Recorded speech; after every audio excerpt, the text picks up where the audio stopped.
Hey, what's up, everybody, and welcome to Hot Takes, the show where I take your hot takes from the comment section. It's my opportunity to kind of respond to the general dialogue going on in the comment section and looking at some of the highest rated comments on some of my videos. So we're going to start with a regular on here. You can't hate the game. Tracy regularly has some of the most liked comments in the comment section. Barry getting some of those picks back. Can't wait till Watson is off the team June 1st, 2027. Can't get here soon enough. Now the good news is that Deshaun Watson not being on the team will be symbolic, but the effective part of him and the sacrifices that were made to bring him in, for the most part, have been lived through. At this point, we're just dealing with some slight financial consequences of the Deshaun Watson thing, but even then, it's not really the biggest deal in the world. It's still something that Cleveland can easily manage its way around. The big thing that hurt Cleveland was the draft picks, right? Losing those draft picks. And now we feel really good about Cleveland's ability to have cleared that hurdle and made impossibly even make up for that lost time given their strategy in the draft over the last couple of years. So, when Watson does get cut, and that will probably be the first day of the league new year when you're eligible to cut somebody and designate them June 1st cut. It won't be June 1st, more than likely. Or maybe they do a June, like an actual June 1st cut, but I think it's going to be designated June 1st cut. Then that will symbolically kind of like be the release of this whole thing. Because like the Watson era has kind of been marred by more than just the failure of Deshaun Watson, right? It's the fact that Myles Garrett turned into a superstar, a megastar, and we've not been able to capitalize on that in that same time period, right? It's like the frustrating part about this Watson failure is that literally everything else that was needed to work around Watson, for the most part, happened. It's just Watson never did, right? The offense could have been better in certain years, but I mean, Watson was here in 2023 where the offense was fine. Watson was here in 2022 where the offense was fine. There were certainly opportunities for this to work football-wise, and for whatever reason, man, it was a layup that just got smoked completely by Deshaun Watson. And that whole thing. So when we're done with that, man, that's going to be a huge weight lifted off of this team. We're going to get to more hot takes, but first I got to thank my sponsor, PrizePicks. Hey, let me talk to you about my sponsor for this year, PrizePicks. It's a fun way to win cash while you're watching your favorite teams. Forget complex betting rules. Their app is designed to be incredibly easy to use. Just pick more or less on a few player stats and lock in your lineup. Speaking of, here are my picks for this upcoming NFL season. They have Myles Garrett at 14 sacks here. I think he will get more than 14 sacks. Joe Burrow at 3,875 passing yards. I think he'll be a 4,000-yard passer. I'm going to go with more. They have Derrick Henry at 1,224 yards. I'm going to go less than that. Check to see if PrizePicks is available in your state. You can follow me on the app at KWEN_C to see all of my lineups. Download the PrizePicks app today. Play $5 and get $50 in lineups when you download the app using the link in the description. This hot take comes from Tim. Tim says this: still don't really hear people talk about the fact that Kevin's offense tanked after AVP was fired. His 2 Coach of the Year awards came with him. After he was gone, he never looked the same. See, here's the issue with this theory, right? Because I hear this a lot from Browns fans who like hype up Alex Van Pelt and go, oh, AVP was the reason that Kevin was good. Here's the problem with that theory. It asks me to ignore everything else that Alex Van Pelt has done throughout his career, right? It asks me to ignore the fact that he was with the New England Patriots last year and very unimpressive as an offensive coordinator. You're also asking me to forget that he was a very unimpressive offensive coordinator before he came to Cleveland. You're like it's a lot, right? Because everything that Alex Van Pelt has done on his own suggests that he's not that good of an offensive mind. That something like this would happen. I think this is a classic case of people just not wanting to give Kevin his credit after he's gone.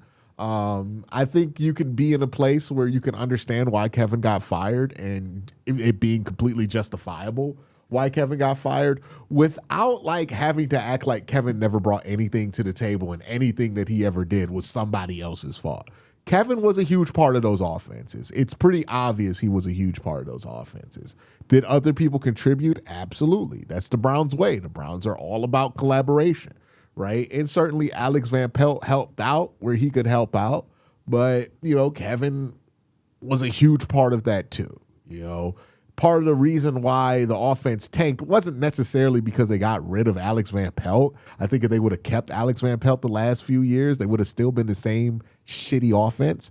The issue with Kevin's offense has been it hasn't evolved. And when you are the head coach somewhere for 5 years, not evolving over 5 years is going to create problems because teams are going to catch up to you, right? Especially in the division. So, I don't really buy the whole like it was all Alex Van Pelt all along because he hasn't been good anywhere he's been by himself as the offensive coordinator. Like maybe if there were evidence outside of Cleveland that Alex Van Pelt was good, then I would be with it. But like he was with Drake May his rookie year, and Drake May looked pretty bad his rookie year. And then Drake May leaves him, gets a new offensive coordinator, and almost wins the MVP. Like, I'm not going to believe that the guy who was there that rookie year and Alex Van Pelt is like some genius that we don't really give credit to. I think he was a part of what Kevin was doing. And I think the correlation there is more or less Kevin had to adjust after 2023. Like what he was doing to be successful in 2023, teams have decided they weren't going to let him do it. And also, this is asking people to forget that the offense fell apart at the end of the 2023 season in that playoff game, right, that Alex Van Pelt was there for. The offense completely fell apart, right? D'Amico Ryans figured it out. He was on mic'd up talking about he figured it out. Alex Van Pelt was a part of that. That marked and point to where we understood that Kevin needed to evolve the offense. And once you asked Kevin to evolve the offense, he had nothing for you. And that's how he ended up getting fired. And I don't think Alex Van Pelt was going to help him evolve that offense because Alex Van Pelt was brought in to do exactly what Kevin likes to do. So, the reason I don't really talk about it is because I don't really believe Alex Van Pelt was like a catalyst to the Browns' success. I think he was just a part of it. But that's just my opinion. Project Choo Choo says this. I think Tillman gets traded. I think it's safe to say Larvin isn't going to be back. Same with Thrash. My guess is the final wide receiver room going to be Judy, Concepcion, Boston, Bond, and Corley, though I'm interested to see if Floria gets a shot. It's interesting to me that like Browns fans were complaining about the fact that we didn't have enough tall receivers, and we're like okay with swapping out Denzel Boston and then just shipping off Cedric Tillman. I would think that people would want to have two tall receivers versus like having an extra guy in Corley who does the same exact stuff that Casey Conception has. I think if you're going to keep an extra guy, it's probably Tillman, right? Like the Browns wanted extra size, not just to swap size. So like Boston being here, you probably want two receivers over 6 foot. So I don't know why everybody's quick to just like cut off Tillman. Maybe it's because they still think he has trade value. And the other guys don't. But if you're Cleveland, like part of the problem last year was that when Tillman went down, you didn't have anybody to go to. I don't think you want to put yourself in this situation where Boston goes down and you have nobody to go to. At least Tillman can be a backup for that, you know? So I don't know if I would be in a rush to get rid of Cedric Tillman. But the next one comes from Mr. 1911 Rocks, who says this. I think he's going to be the backup plan at left tackle. Talking about Austin Barber. This was on my film breakdown of Austin Barber. I think he's going to be the backup plan at left tackle in case Fano gets injured, or is he's just not good at left tackle. He can ride the bench this year and get stronger for next year. Yeah, I think that's probably the plan for him, right? Like, I think that they think he could be a starting level tackle, and there might have multiple openings pop up for a starting level tackle. So certainly something can be in the cards there for his future. All right. The next question or next comment comes from Big Red Racing Dog, who put this on multiple videos. Some NFL centers, right? He talks about Creed Humphrey being 6'4", 302, Aaron Brewer being 6'1", 295, Eric McCoy being 6'4", 303, Jason Kelsey 6'3", 295, Linderbaum being 6'2", 296, Drew Dowman 295. Brailsford could put on 10 pounds between now and training camp and be at 300. I don't know if he's going to put on 10 pounds. I feel like that's a lot. And be able to maintain his athletic ability. He might just end up playing around 295, 299. But look, what I saw from him from tape, I feel much less concerned about him than when the Browns drafted him. I do think he needs to figure out a way to generate some more power. I'm interested to see how he's going to work on that in his rookie year. So, yeah, we'll see. We'll see what he ends up at and what he ends up playing at. But, I don't know if he's going to be like comparing him to Creed Humphrey and Linderbaum is kind of crazy in Kelsey because, like, you're talking about, like, the best guys in the league, especially with Kelsey and Humphreys. But, I think that there's definitely a starting caliber center there, especially after watching this tape. Bill Ramey says Barry does love shopping in the scratch and dent aisle. This is in reference to my video about the Browns potentially going after Brendan Sorsby. Here's the thing that I think Browns fans need to understand, right? And if you are a diehard of one of the quarterbacks on the Cleveland Browns roster right now, I need you to put down your sword right now, right? Now is not the time for your fight over who you think should be the starting quarterback this year. The reality is that the Browns quarterback room has Shedeur Sanders, who is a fifth-round pick, who is unproven. And when he was on the field, there was some good, but a lot of bad that came with it. There's Dylan Gabriel, who there's not much confidence in. There's Deshaun Watson, who has been terrible the last few years. And then there's Taylor Green, who is a complete project at the position. The Browns don't have enough in their quarterback room to not be looking in the scratch and dent aisle when it comes to quarterback or when it comes to solving that quarterback position, right? I want Andrew Berry to be looking at every option possible to solve this quarterback problem because more than likely the Browns are going to have to solve this quarterback problem in the scratch and dent aisle or with something that's not traditionally how that problem gets solved. The way that you usually solve a quarterback problem is that you get a top 5 draft pick, right? And you draft the quarterback in the top 5. I tend to think that the Browns probably aren't going to be bad enough to be a top 5 drafting team. So I don't know if that option is really going to be available to them. So if they're not going to be able to go there to get a quarterback, well, they got to look everywhere. That means evaluating what you have on your roster fully.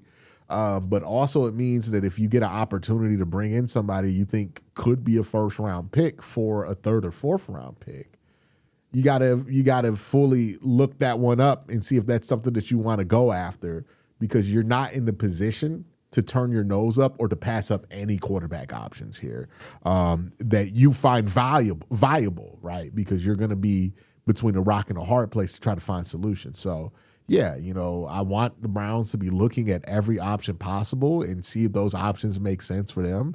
And if something does make sense to them that they're willing to commit to, then let's go. Let's roll with it, right? It could be something on the roster right now. It could be something like a Brendan Sorsby. I am going to allow myself to be open to a lot of different ways that they could solve this problem because I'm understanding that this is going to take a unique solution to figure out. And it might be an imperfect solution, but a solution would be lovely, right? I think we would all love a solution. Privacy Wanted says this. I think it's annoying. He's talking about the quarterback battle because quarterback isn't the most interesting story on the Cleveland Browns.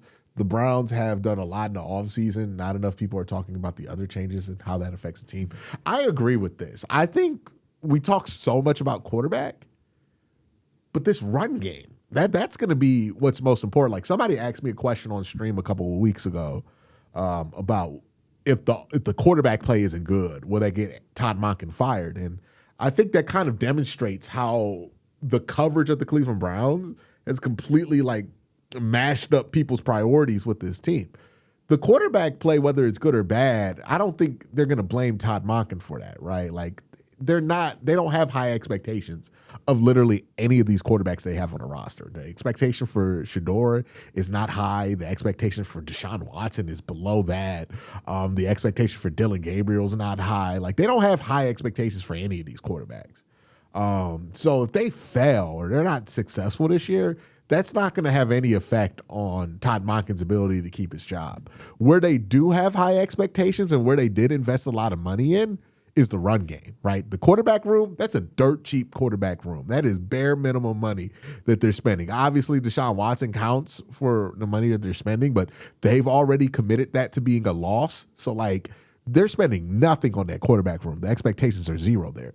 They're spending a lot on that running back room. 2 draft picks from last year, 3 free agents, 3 draft picks this year, a top 10 draft pick in Spencer Fano, and some good money spent on that offensive line to fix this run game. And that's where Todd Monken's job is going to be focused on. Like if the run game improves, Todd will be fine. If the run game is bad this year, then Todd's probably going to get let go after a year, right? That's going to be the position, the position on offense that's going to determine Todd's job security or not, is that run game, because that's really what they're banking on him to do. Quarterback, they're throwing a dart and hoping for the best, but they're not going to fire somebody because Shedeur isn't good this year or something like that.